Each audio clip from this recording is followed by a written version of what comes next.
Welcome to healthy food kitchen. இன்றைக்கி நம்ம வந்து ஜீரக சட்னி வைக்க போகிறோம். ஜீரா குழம்பு இது ஒரு வாரத்துக்கு வந்து நல்லா கெடாமல் இருக்கும், நல்லாயிருக்கும், புளிக்காய்ச்சல் மாதிரியே இருக்கும்.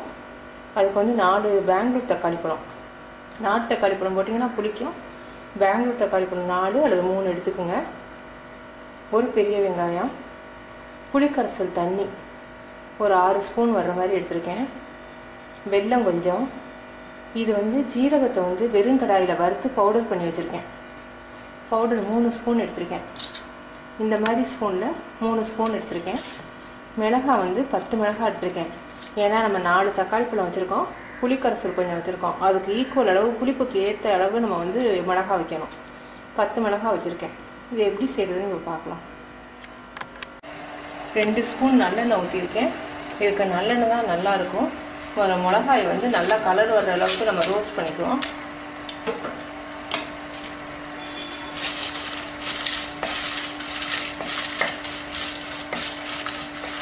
ஜீரகம் வந்து உடல் சூட்டை தணிக்கும்.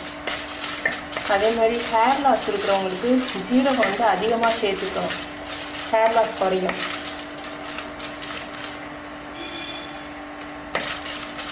உடம்பு ஹீட்னால வயிற்று வலிக்கும் சில பேருக்கு. அப்போ ஜீரகத்தை வறுத்து கொஞ்சம் தண்ணி ஊற்றி கொதிக்க வச்சு குடிச்சிங்கன்னா அந்த வயிற்று வலியும் கேட்கும்.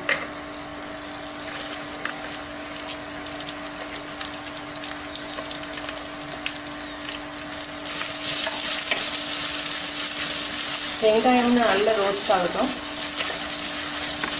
வெங்காயம் நல்லா ரோஸ்ட் ஆகிடுச்சு. இப்போ தக்காளி பழத்தையும் சேர்த்து வதக்கிடுவோம்.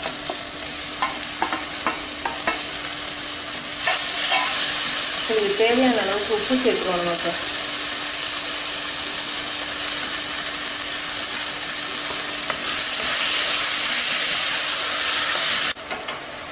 இப்போ நம்ம இதை வந்து மிக்சியில் நைஸாக அரைச்சி கொண்டுருவோம்.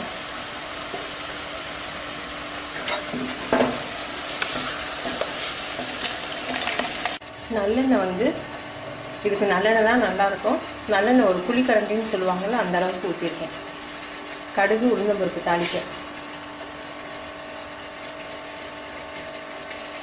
பெருங்காயம் கொஞ்சம்,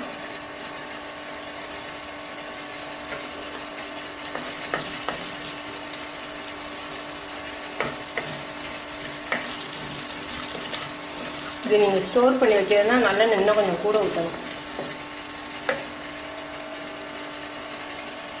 இது புளிக்காய்ச்சல் மாதிரி சாதத்துக்குலாம் ரொம்ப நல்லாயிருக்கும். இட்லி தோசைக்கும் ரொம்ப நல்லாயிருக்கும்.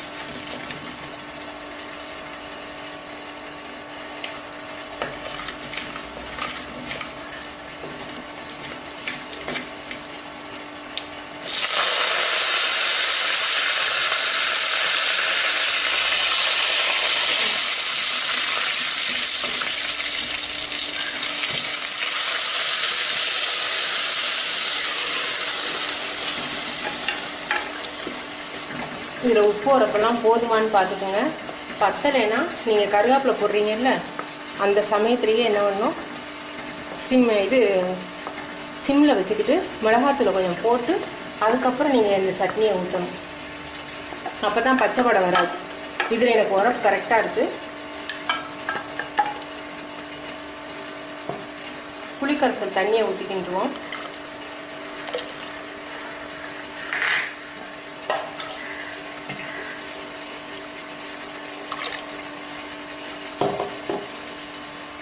இப்போ ஜீரா பவுட்ரு கட்டிப்படாமல் கொஞ்சம் கொஞ்சமாக போட்டு கிண்டி விட்டுருங்க. ஜீரகத்தை வந்து வறுத்து பவுட்ரு பண்ணால் தான் வாசமாக இருக்குங்க. நீங்கள் கடையில் வாங்குகிற பவுட்ரு அப்படி போட்டிங்கன்னா வாசம் இருக்காது.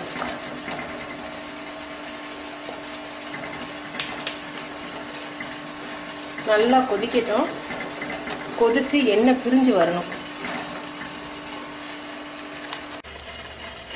இப்போ எண்ணெய் பிரிஞ்சு நான் வந்துருச்சு பாருங்கள். நம்ம ஊற்றின எண்ணெயெல்லாம் இது பிரிஞ்சு வந்துருச்சுன்னா ஜீரா குழம்பு ரெடி ஆகிடுச்சு. இப்போ நம்ம வெல்லத்தை சேர்ப்போம். வெல்லம் சேர்த்தா தான் அதோடைய டேஸ்ட்டே வந்து ஃபினிஷ் ஆகும். வெல்லம் அது ஏன்னா புளிப்பும் உரப்பும் நம்ம அதிகமாக சேர்த்துருக்கோம். அது காம்பன்சேட் ஆகணும், கொஞ்சம் டேஸ்ட் நல்லா இருக்கணும்னா வெல்லம் சேர்ப்போம்.